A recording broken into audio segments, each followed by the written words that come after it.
அன்பார்ந்த விவசாயிகளே பாருங்கள், இவர் தான் எங்கள் சித்தப்பா. பாப்பானூர் வில்லேஜ் கீழ்குப்பம் ரெவன்யூ வில்லேஜு. பார்த்தீங்கன்னா ஃபஸ்ட்டு வந்து பாரம்பரிய மாங்காய்லாம் நிறைய கலப்பு மாங்காய் அது இது நாட்டியெல்லாம் வச்சுருந்தார். அதெல்லாம் அறுத்து தள்ளிட்டு காதரை வச்சார். காதரை வச்சு பார்த்திங்கன்னா விவசாயிங்களுக்கு ஒன்றும் இல்லைங்க, வியாபாரிங்க தோட்டம் பிடிக்கிறவங்க மட்டும்தான் லாபம் சம்பாதிச்சுட்டு போகிறாங்க.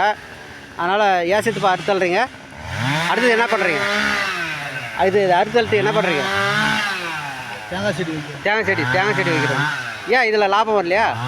ஒன்றும் இல்லை, வச்சுருக்கிறது வேஸ்ட்டு தான்.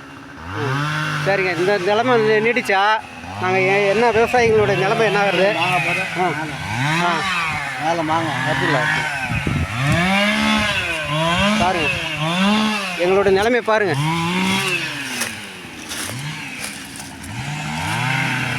காதர் உயர்ந்த ரகம், விலை அதிகம் அப்படின்னு சொல்லி காதர் நட்டார்.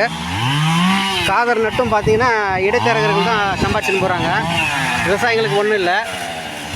அதனால் எல்லாமே அறுத்தல்றாக இருப்பாருங்க. இங்கே வாங்குறவங்களும் பார்த்தீங்கன்னா செங்கல் சூளைக்கு தான் போகுது பிறகு. இதுவும் பார்த்தீங்கன்னா அடிமாட்டு விலைக்கு தான் வாங்கிட்டு போகிறாங்க. உரிய விலை வந்து விவசாயிகளுக்கு கிடைக்கல. இந்த கட்டை விற்கிறது கூட இந்த நிலம் நீடிச்சா மாங்காய் நகரம் இல்லைங்க.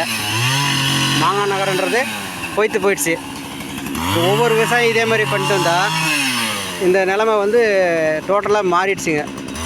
இதுக்கு அரசாங்கமோ இது ஒரு நல்ல தீர்வு காணணும். இது ஒரு